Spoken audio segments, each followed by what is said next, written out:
बिस्मिल्लाहिर्रहमानिर्रहीम अस्सलाम वालेकुम रहमतुल्लाह। याहिया अफरीदी जिन्होंने बतौर चीफ जस्टिस आला पटाया और अब उनकी जानिब से बाकायदा तौर पर काम शुरू कर दिया गया। पहला दिन जो है, पहले दिन ही उनकी जानिब से बड़े ज़बरदस्त किस्म के हुक्म और इक़दामात किए गए और फिर उनकी जानिब से फुल कोर्ट इजलास बुलाया गया। उनकी जानिब से आगे मुकदमात, केसेस और आगे की जो अप्रोच माइंडसेट है वो बड़ा क्लियर नज़र आ रहा है कि याहिया अफरीदी ना तो काजी फ़ाइज़ ईसा बनेगा, ना वो किसी का पपेट बनेगा, ना वो डमी बनेगा। वो बल्कि जो सुप्रीम कोर्ट की इस वक्त साख है, सुप्रीम कोर्ट का जो इस वक्त इमेज है, सुप्रीम कोर्ट की जो इस वक्त पोजीशन है, उसको बहाल करने के लिए अब याहिया अफरीदी कुछ भी करेगा, क्योंकि उसको पता है कि ये हमारा इदारा है। देखिए, पाकिस्तान में ये जो नून लीग है, ये जो जमातें हैं, आप इस तरह से ले लें, जमात जो है वो अपना सोचती है। नून लीग के अंदर जिस तरह से फॉर एग्ज़ाम्पल कि जो शरीफ ख़ानदान है उसने सिर्फ अपना सोचना है कि सीएम बना दो मरियम नवाज़ को, हमज़ा को बना दो, शहबाज शरीफ को बना दो, नवाज़ शरीफ को बना दो, बस।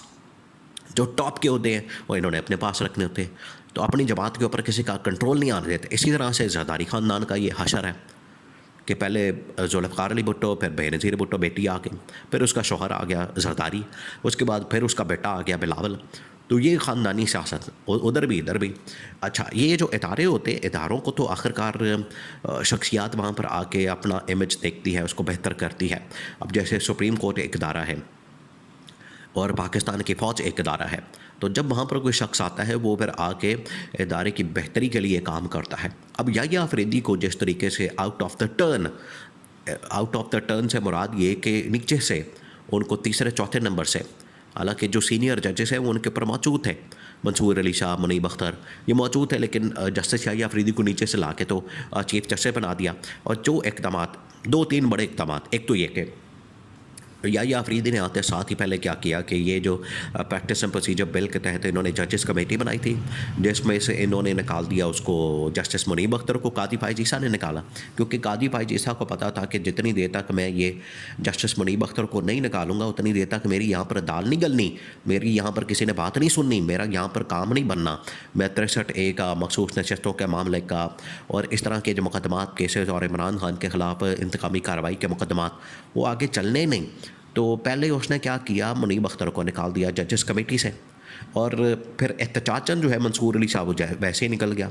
तो वो जो जजेस कमेटी थी जिसका ये काम है कि वो फैसला करती है, जजेस कमेटी के हमने यहाँ पर बेंच कौन सा बनाना है, कौन से बेंच के सामने किस जजेस को बिठाना है, कौन सा केस उनके सामने लगाना है, ये वो इख्तियार इस जजेस कमेटी के पास है। काजी ने क्या किया, नीचे से अपना दोस्त पकड़ा, जस्टिस अमीनुद्दीन खान को, अपना यार दोस्ती यारी यहाँ पर ये चल रहा था। कादी फ़ाइज़ ईसा बातें तो बड़ी करता था, बातें करोड़ों की दुकान पकौड़ों की बातें वो करता था, हुक्मरानी की, आइन की, कानून और आइन की हुक्मरानी और बालादस्ती की बातें, जमहूरियत की बातें जो है वो वहाँ पर बैठ के तो उसके सुप्रीम कोर्ट के तकद्दुस की। और हालत ये थी कादी फ़ाइज़ ईसा की कि अपने यारों को नवाजना, अपने यारों को लाना, साजिशें करना, पीछे बैठ के दो नंबरियाँ गेमें डालना, पीछे बैठ के जो है वारदातें डालना, वो कादी फ़ाइज़ ईसा कर रहा था। तो ये उसी का एक हिस्सा था। जजेस कमेटी से जिस तरीके से मुनीब अख्तर को निकाल के एहतजाजन बाद में मंसूर अली शाह निकल गया, ये प्लान का हिस्सा था। कादी फ़ाइज़ ईसा को पता था कि मैं ये कदम उठाऊंगा, मंसूर अली शाह भी निकल जाएगा, मुनीब अख्तर फारग हो जाएगा, मैं नीचे से अपना एक यार बैठाऊंगा इसके अंदर, जजेस कमेटी के अंदर, जस्टिस अमीनुद्दीन खान को, और बाद में अल्लाह खैर सलाम में इसके अंदर अपनी याशी प्रोग्राम करेंगे। कोई भी केस है, कोई भी बेंच है, वो हम अपनी मर्ज़ी का बनाएंगे। ये इसने काम किया। अब याहिया अफरीदी ने आके जो पहला कदम उठाया, उसने आके ये जो जजेस कमेटी के अंदर मुनीब अख्तर को निकाला गया था उसने वापस बुलाया, उसने इज़्ज़त दी, मुनीब अख्तर को बुलाया और मंसूर अली खान को बुलाया, मंसूर अली शाह को बुलाया कि आप आएँ और आकर आप अपनी जगह संभालें, विराजमान हों आप अपनी जगहों पर। वो फिर आके बैठ गए। तो ये पहला पैगाम याहिया अफरीदी का कि सीधे हो जाओ, बंदे दे पुत्र बन जाओ। सुप्रीम कोर्ट के अंदर मुदाखलत, इंटरफेरेंस किसी की कबूल नहीं की जाएगी, कोई एक्सेप्ट नहीं की जाएगी। पहला पैगाम जो है वो याहिया अफरीदी बतौर चीफ जस्टिस उनकी जानिब से किया गया। अच्छा, उसके बाद क्या किया गया, अब कादी फ़ाइज़ ईसा ने एक और बड़ा काम डाला था। इमरान खान को जब लाना होता था उधर किसी भी समात के मौके पर, लाइव स्ट्रीमिंग वहाँ से करनी अडयाला जेल से, और अदालत के अंदर इमरान खान ने आना, तो इन्होंने क्या करना कि उसे लाइव स्ट्रीम बंद कर देना। भाई काजी भाई जैसा ने आके कहा था कि लाइव स्ट्रीम जो है अब लाइव चलेगी, पूरी दुनिया में कार्रवाई देखी जाएगी, तो वो चलती थी। लेकिन काजी भाई जैसा उसके अंदर भी दो नंबरी करता था कि इमरान खान आया तो लाइव स्ट्रीम बंद कर दें, उसके अंदर भी दो नंबरी। अच्छा, अब ये याह्या अफरीदी ने आके क्या किया, उसने कहा कि कोर्ट रूम नंबर 1 से जितनी कोर्ट्स हैं, जितने कोर्ट रूम नंबर हैं 2 3 4 5 6 7, सारे के सारे कोर्ट रूम्स के अंदर एक तो लाइव स्ट्रीमिंग उसके इंतज़ामात करें, कैमरे ख़रीदें और वहाँ पर इंटरनेट लगाएं, वहाँ पर हाई स्पीड जो है सारा इक्विपमेंट रखें, ताकि तमाम की तमाम जो कोर्ट रूम्स हैं वहाँ से लाइव स्ट्रीम हो और कोई भी बंदा हो।